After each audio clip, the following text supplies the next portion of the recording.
கடந்த சில வாரங்களாக சோதனைகளை குறித்து நாம் சிந்தித்து வருகிறோம். சோதனைகள் கர்த்தர் எதற்கு நமக்கு கொடுக்கிறார்? முதலாவதாக சோதனைகள் நம்முடைய விசுவாசம் எந்த நிலையிலே இருக்கிறது என்பதை நாம் அறிந்து கொள்ளவும், நாம் தாழ்மையாக நடந்து கொள்வதற்காகவும், உலக வாழ்க்கையிலிருந்து நம்மை பிரித்தெடுப்பதற்காகவும், பரலோக வாழ்வின் நிச்சயத்தை நாம் அறிந்து கொள்வதற்காகவும், ஐந்தாவதாக கடவுள் நாம் எதில் மீது அதிகமாக பற்றுதலாய் இருக்கிறோம் என்பதை நமக்கு அறிந்து கொள்வதற்காகவும் சோதனைகள் நமக்கு வருகிறது என்பதை நாம் பார்த்தோம்.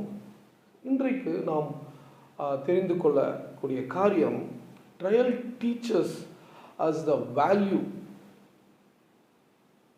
the blessing of God.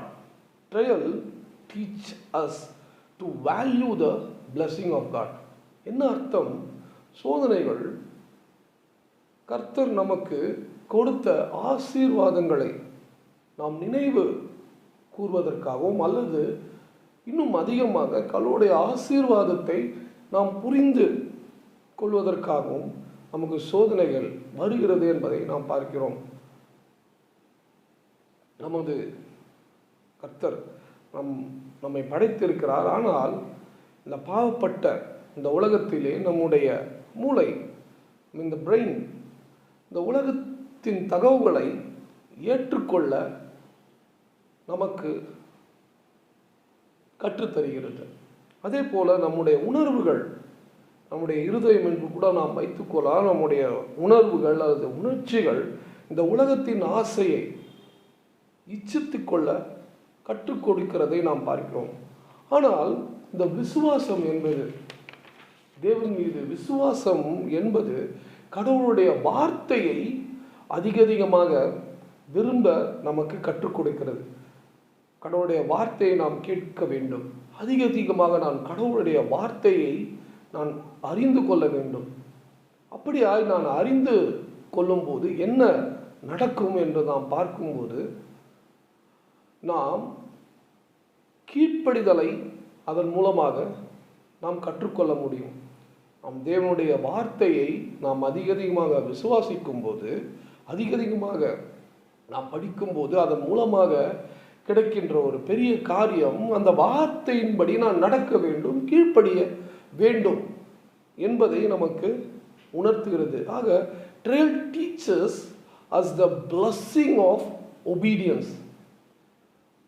எந்த இடத்திலுமே வேதாகமத்திலே கீழ்ப்படிதல் அல்லாத ஆசீர்வாதம் எந்த இடத்திலுமே கிடையாது.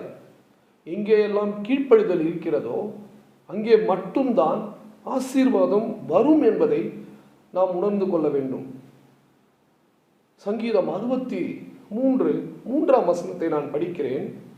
ஜீவனை பார்க்கிலும் உமது கிருபை நல்லது, என் உதடுகள் உம்மை துதிக்கும். இயேசு கிறிஸ்து தான் இதற்கு சிறந்த ஒரு உதாரணம். கீழ்ப்படிதல் மூலமாக அவர் என்ன கற்றுக்கொண்டார் என்பதை நாம் பார்க்கும்போது, எபிரேயர் 5:8 பாருங்கள், அந்த 2ஆம் பகுதி. அவர் குமாரனாய் இருந்தும்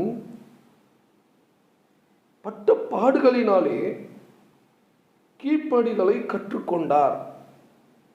ஆக அந்த ஒரு சோதனையின் மூலமாக அவர் கீழ்ப்படிதலை கற்றுக்கொண்டார் என்பதாக வேதாகமம் நமக்கு கூறுகிறது.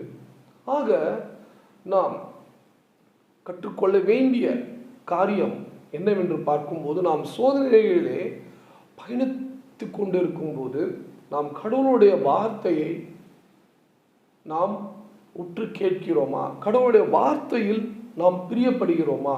அப்படி கடவுளுடைய வார்த்தையில் நாம் பிரியப்பட்டால் கண்டிப்பாக நாம் கீழ்ப்படிய செய்வோம்.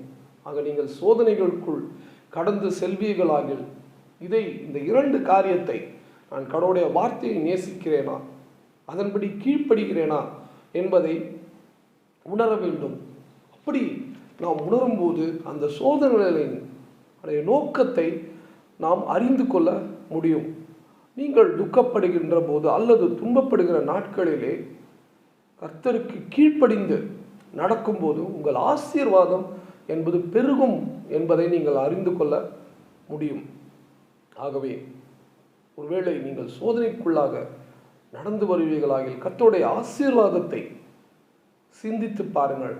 கடவுள் நமக்கு செய்த நன்மைகளை சிந்தித்து பாருங்கள். இன்னும் அதிகமாக கர்த்தருடைய வார்த்தையிலே நிலைத்து நிறுங்கள், கீழ்ப்படிந்து இருங்கள். சோதனைகள் நீங்கள் எளிதாக மேற்கொள்ள முடியும். அடுத்த வாரம் இன்னும் ஒரு காரியத்தோடு நாம் சிந்திக்கலாம்.